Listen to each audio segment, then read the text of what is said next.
Hi, welcome. So in this video I'm going to talk about the 10 things that I learned after working in Japan for 2 years and 3 months. Number 1, there is a base salary and there are additional allowances that you can get, and these allowances can be anything from a driving allowance to a dependent allowance or a rent allowance. I had no idea these existed before I started working here.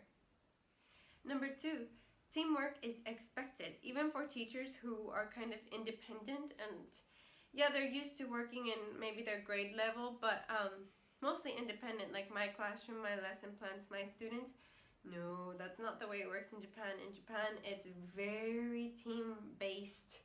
And although you may be the teacher that is kind of directly with a group of kids, all of the teachers in your grade level and in your community are kind of expected to know your students' names, and they kind of interact with your kids, and they're all kind of together a lot of the time, which means that you have to be with the adults a lot of the time, and you're given time to spend time with those adults in meetings, and you're expected to collaborate a lot. This was actually pretty new and a foreign concept for me. Number 3, I learned that some schools don't have substitute teachers. This means that if you're absent for any reason, that the team that I was talking about in step 2, they step in and they take care of your kids while you're gone. They might do this during their prep time. They might have to make some of their arrangements to make it work. They're not giving additional compensation for this as they would be in the States if you give up your prep.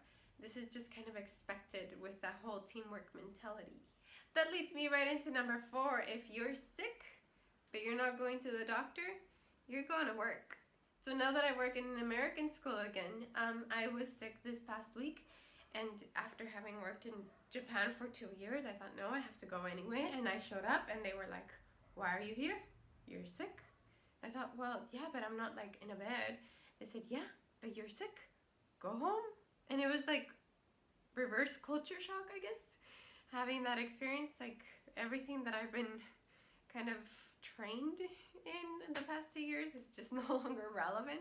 Number 5, meetings may go over time, like past the time that you're supposed to go home, but you will not be paid overtime for being at work longer. You're kind of just expected to volunteer your time there. And yeah, I guess you could leave when you have to leave, but not without turning a lot of heads.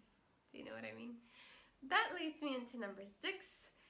Leaving work on time is leaving work early. Number 7. Working hard means working long hours. Contrary to popular belief, or contrary to what I thought working hard was producing a lot. But in Japan, working hard, it means spending a lot of time at work. This is more of a body language thing, but I learned that there are different types of bows.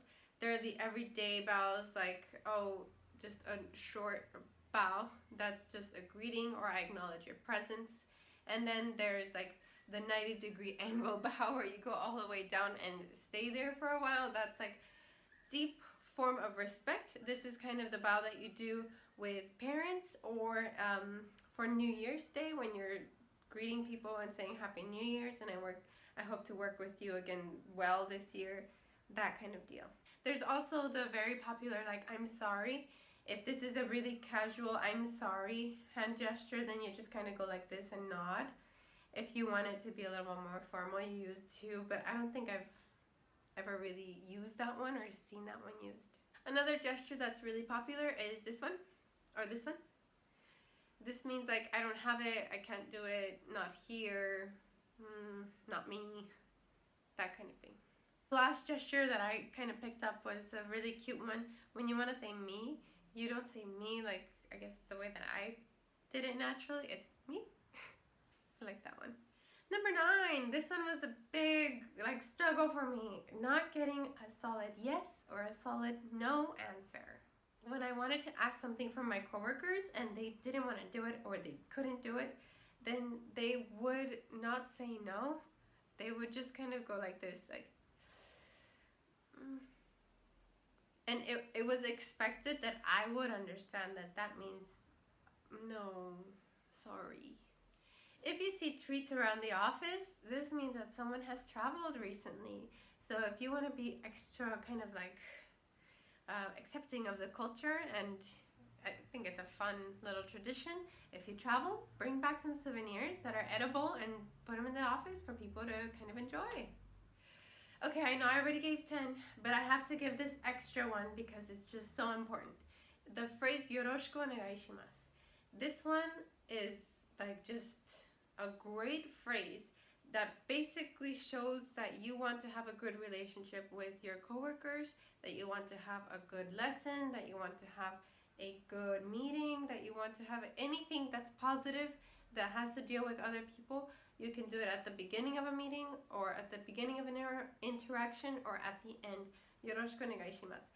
Even though I don't work at a Japanese school, whenever I meet Japanese people or whenever I talk to my Japanese coworkers for the first time, I say Yoroshiku onegaishimasu, and they just love that I say that, because to them it means like we're going to have a really good relationship, and that I understand that that is a very important phrase to use. If you have any questions about working in Japan, or any questions for me specifically, you can leave them in the comments below, or you can send me a message. I have my email address on my channel. Alrighty, thank you for watching. See you later. Sayonara.